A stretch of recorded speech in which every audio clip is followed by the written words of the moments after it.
Boxers or briefs? Boxer briefs. Boxer briefs, yeah. Briefly in boxers.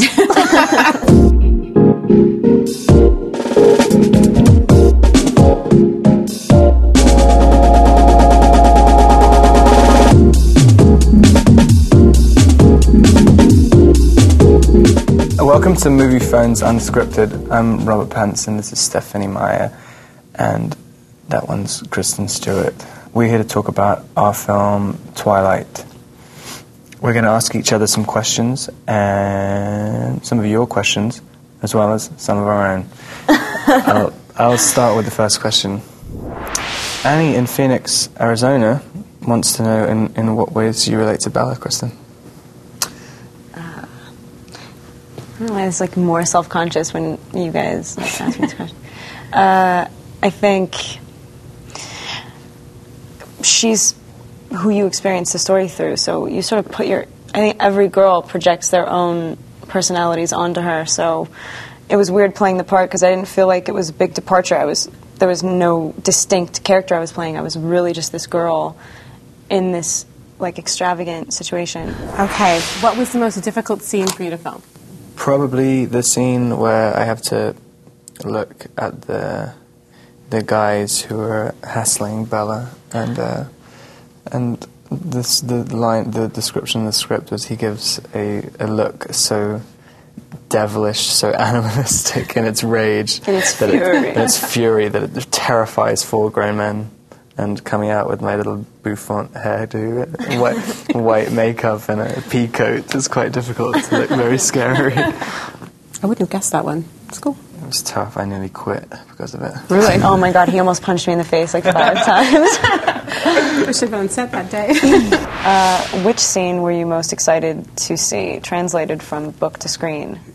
I mean, I think the main one for me was always the meadow because, that's where it all started. That was the one that I saw in my head first, so I wanted to see that. But I think I was surprised that in the end, the one that, I don't know, I guess there's like the most, what's the word, like delight in scene was the baseball scene. Mm-hmm. I mean, that one was just so much fun to watch. It kind of blew me away, so there's those two.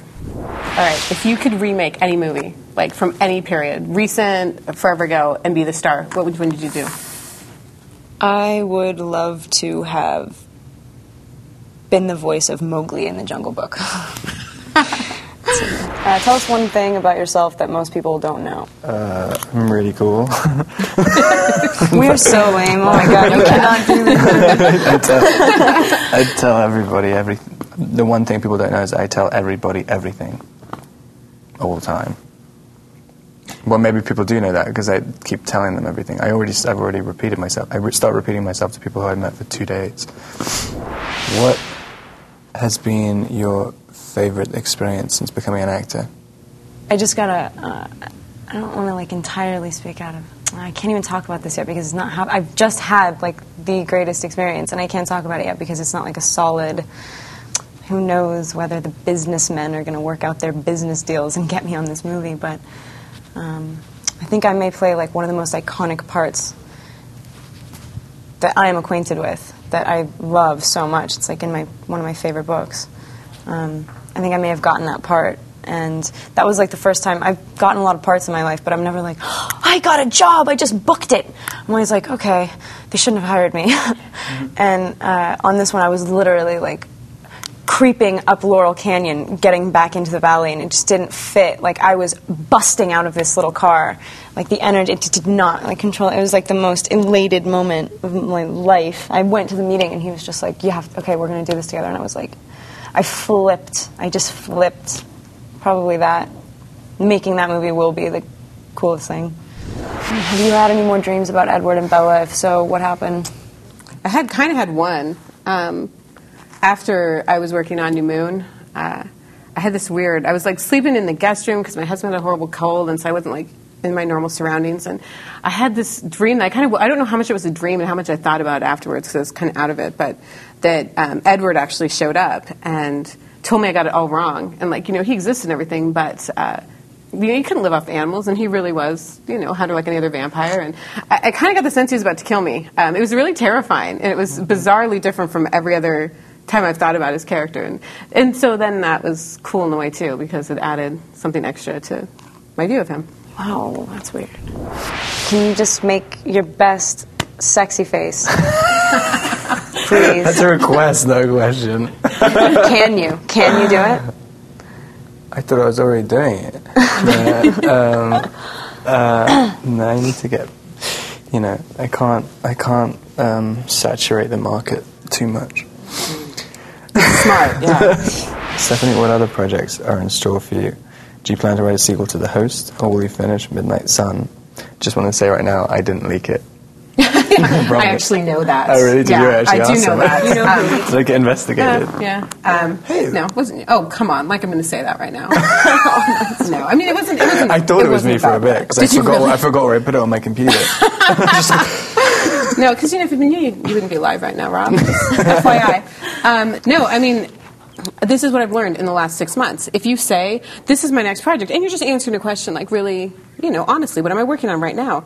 All of a sudden people expect in 6 months they're going to be able to go buy this book on the shelf. And it doesn't work that way. First of all, it takes a lot longer than that. And secondly, I change my mind all the time. I'll start looking like, this sucks, I'm moving on, and do something else. I've got a lot of other projects, and right now I want to do something new. I don't want to do a world I've already done. I want to do something fun and different. But I'm not going to say, because it's not going to be on the shelves in 6 months. It's going to take 2 or 3 years if I can get home and actually work on something. Because I have things to do, Rob.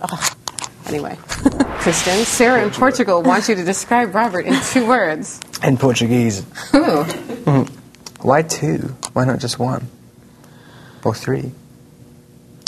It's funny because I know very well, better than anybody else, a version of Rob.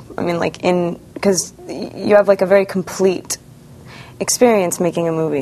You go through something with somebody or whatever, and then that's this separate little thing.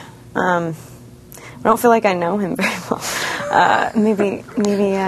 He's such a great actor. How about good actor? Good person.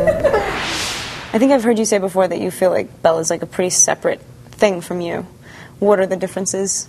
Bella and I think completely differently. And, when I went to write this, it wasn't something I thought about, because I was just doing it for fun. But I think it's really natural that I created a character that let me live a life I didn't know. Because why would I want to write something that I've already experienced? I brought a few things that I experienced and added them in later. But really, Bella's 100% more mature than I was at that age. I was really sheltered, and she had to be the grown-up all the time. And I kind of admired that when I would see that in people around me. That's got to be hard. What is that like? My life is really easy, and hers isn't.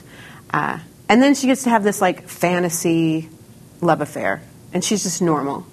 That also did not happen to me. I dated all the Mike Newtons and the Eric Yorkies in my life, and I never did even see an Edwards. So that was all part of this fantasy that I got to live for 3 months, and that was really cool. What were your personal experiences that you put in the book later? There's one that I just thought would be funny because I was writing a book about vampires, and the fact that I did pass out in biology because other people were bleeding all around me. I thought it was kind of hilarious for a vampire book, so that actually happened. What was the funniest thing that happened during filming? When you tried to pick me up off the floor and couldn't. Made me feel like a gorilla. Rob pulled his groin that day. It was really problematic. And it's really quite funny. The outtake is really very funny. Thank you, Kristen. Thank you, Stefanie. Thank you, Rob. Oh, it's all right. No problem. Thank you to Moviefone, and thank you for watching and sending in your questions. Please check out our movie Twilight. It's much more interesting than this interview. Yeah.